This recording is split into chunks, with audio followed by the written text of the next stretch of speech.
চিপাঝাৰ উচ্চতৰ মাধ্যমিক আৰু বহুমুখী বিদ্যালয়ৰ অৱসৰপ্ৰাপ্ত শিক্ষক প্ৰয়াত আলহাজ মকবুল হুছেইনৰ স্মাৰক গ্ৰন্থ গণবন্ধু উন্মোচন। দৰং জিলাৰ বৰকলিয়াজাৰ গাঁৱৰ নিবাসী তথা চিপাঝাৰ উচ্চতৰ মাধ্যমিক আৰু বহুমুখী বিদ্যালয়ৰ অৱসৰপ্ৰাপ্ত শিক্ষক আলহাজ মকবুল হুছেইনৰ যোৱা 25 অক্টোবৰত মৃত্যু হৈছিল। তেওঁৰ কৰ্মময় জীৱন সোঁৱৰণৰ বাবে পৰিয়ালবৰ্গৰ উদ্যোগত গণবন্ধু নামৰ এখন স্মৰণিকা উন্মোচন কৰা হয়। গ্ৰন্থ উন্মোচক কৰে অসম লোকসেৱা আয়োগৰ অৱসৰী অধ্যক্ষ ভাৰতভূষণ দেৱচৌধুৰীয়ে। অৱসৰপ্ৰাপ্ত অধ্যক্ষ কুলেন্দ্ৰ ডেকাৰ সঞ্চালনাত অনুষ্ঠিত সভাখন উদ্বোধন কৰে অৱসৰী শিক্ষক খাইৰুল হুছেইনে।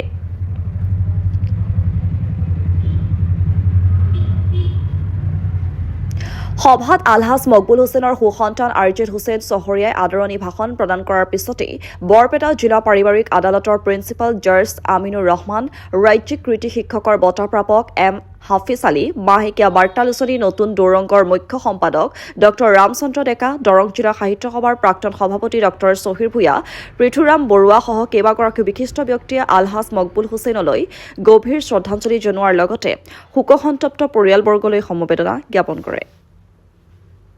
এইটো এটা খুব ব্যতিক্ৰমী অনুষ্ঠান আৰু ব্যতিক্ৰমী অনুষ্ঠান হ'ব বুলি ভাবিয়েই আচলতে মই গুৱাহাটীৰ পৰা আহিছোঁ। যদিও মকবুল হুছেইনক মই ব্যক্তিগতভাৱে লগ পোৱা নাছিলোঁ, কিন্তু তেখেতৰ ব্যক্তিত্বৰ কথা মই পৰিয়ালৰ সদস্যৰ মুখৰ পৰা গম পাইছিলোঁ আৰু আহি ইয়াত মই অভিভূত হৈ গৈছোঁ। এই অঞ্চলৰ বিভিন্ন ক্ষেত্ৰৰ ব্যক্তিসকলে তেওঁৰ যি স্মৃতিচাৰণ কৰিলে, মই ভাবোঁ যে এই অনুষ্ঠানটো এগৰাকী ব্যক্তিৰ অনুষ্ঠান নহয়, এটা ব্যক্তিত্বৰ বিকাশ ঘটিছে, প্ৰকাশ ঘটিছে প্ৰতিটো লিখনিতে, আৰু এই আগন্তুক প্ৰজন্মক বিশেষভাৱে অনুপ্ৰাণিত কৰিব বুলি মই ভাবোঁ।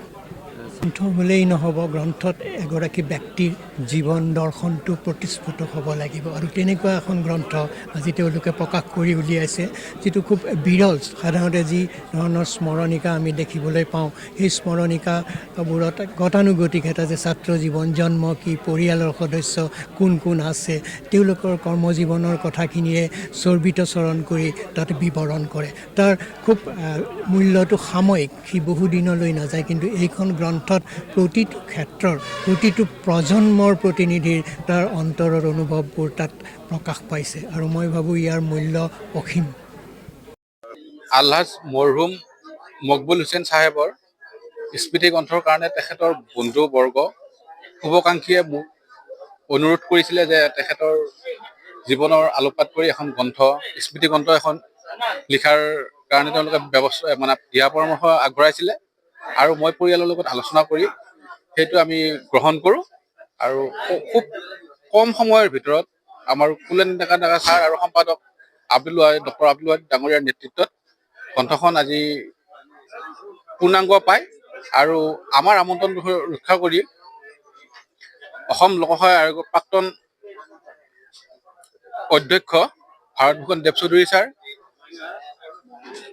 বৰপেটা ফেমিলি কোৰ্টৰ প্ৰিন্সিপাল জাজ আমিনুৰ ৰহমান ছাৰ, তেখেতসকল আমাৰ আমন্ত্ৰণ ৰক্ষা কৰি আহি এই মিটিংখনৰ সৌষ্ঠৱ বঢ়ায়, আৰু তেওঁৰ মৰহুম মকবুল হুছেইনৰ জীৱনৰ ওপৰত কিছু আলোকপাত কৰে।